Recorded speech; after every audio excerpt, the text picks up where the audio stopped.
तो ये जो जनचेतना यात्रा, ये हम फांसीवाद और नव उदारवाद का जो हमला है पूरे देश भर में मजदूर किसान पर, आम आदमी पर, जनता के ऊपर जो अलग अलग तरीके के हमला है, उस हमले के विरोध में एकजुट होने का एक पहल लेकर इसका शुरुआत हुआ था। तो ये जो फांसीवाद है, एक तो है ये नव उदारवादी जो अर्थव्यवस्था है, उसका आज का जो संकट एक हिसाब से हमारे सामने आज है। इसका संकट ऐसे जगह में पहुंच गए हैं कि आज जितना जनतांत्रिक कानून था मजदूर और किसान वर्ग के हितों में, जितना सुरक्षा कानूनी व्यवस्था था, उसको आज हटाया जा रहा है। श्रम कानून को हटाया गया कैसे, कोरोना काल में वो हमने देखा है। और आज पूरे जो उत्पादन व्यवस्था है उसमें ठेका प्रथा को जैसे लागू किया जा रहा है बहुत तेजी से। ऐसा नहीं है कि ठेका प्रथा पहले बार ये भाजपा आरएसएस की गवर्नमेंट में चालू कर रहे हैं, ये तो बहुत दिनों से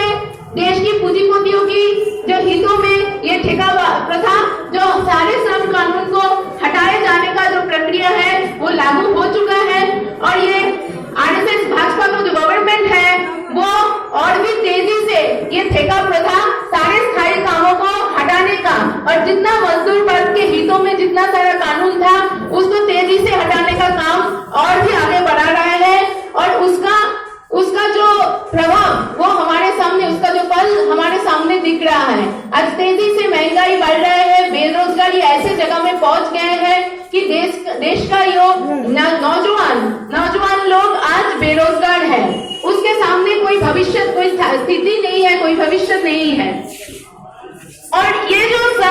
संकटमय जो अर्थव्यवस्था है उसी के सपोर्ट में आज एक फैसीवादी ताकत, जो आरएसएस का ताकत, सिर्फ भाजपा नहीं है साथी, अलग अलग जो चुनावी जंग में शामिल हुए अलग अलग जो पार्टियां हैं, उस सारे पार्टियों को एक हिसाब से उस पर हावी होने का ताकत रखते हैं ये आरएसएस जैसा संगठन। और इसी को हम फांसीवादी बोल रहे हैं, क्योंकि ये हमारे समाज में जो अलग अलग जो भेदभाव है, अलग अलग जो विभेद का जो जड़ है, उसी को आज बहुत तेजी से उसको और भी विभेद समाज में पैदा करने का एक तेजी लड़ाई शुरू कर दिया है। आप लोगों को पता है, सामने राम मंदिर का उद्घाटन है, जो बनारस में जो हमारा ये यात्रा का अगला जगह है, यूपी का अयोध्या में राम मंदिर का उद्घाटन करेंगे और उसमें 1000 करोड़ रुपया जो जनता का टैक्स का पैसा है, उसी से उसका उद्घाटन का पूरा काम होगा। और कुछ दिन पहले हम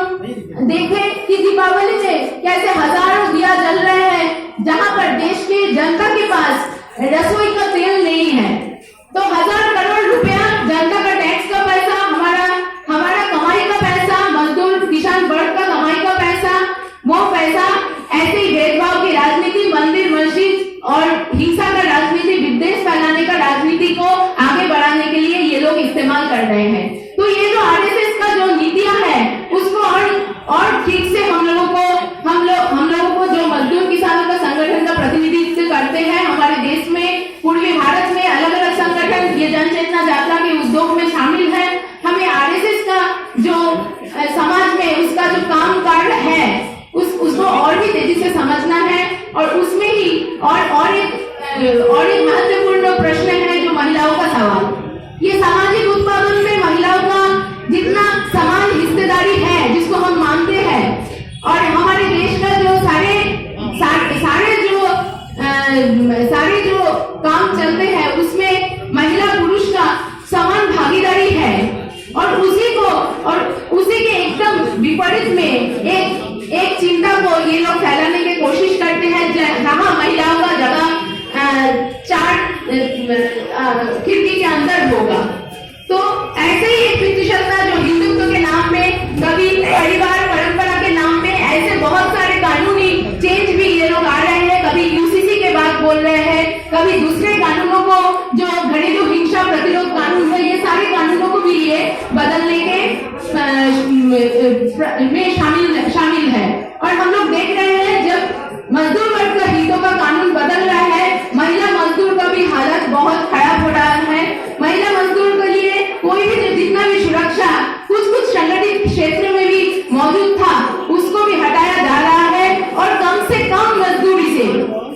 एक तो है मजदूर वर्ग का ही मजदूरी पूरे देश भर में हट रहे हैं और महिला मजदूर का मजदूरी और भी तेजी से हट रहे हैं। ये भी एक भेदभाव है जो धर्म के साथ, जाति के साथ, वर्ण व्यवस्था के साथ अलग अलग जो भेदभाव का जो राजनीति है उसमें ये पितृसत्ता का राजनीति को भी ये तेजी से शामिल कर रहा है। इसलिए आज हमारा जो जन चेतना यात्रा हम लोग मानते हैं इसमें और भी महिलाओं का भागीदारी, ये प्रश्न बहुत ही महत्वपूर्ण है। और ये जो आरएसएस का पूरा जो चिंता, पूरा जो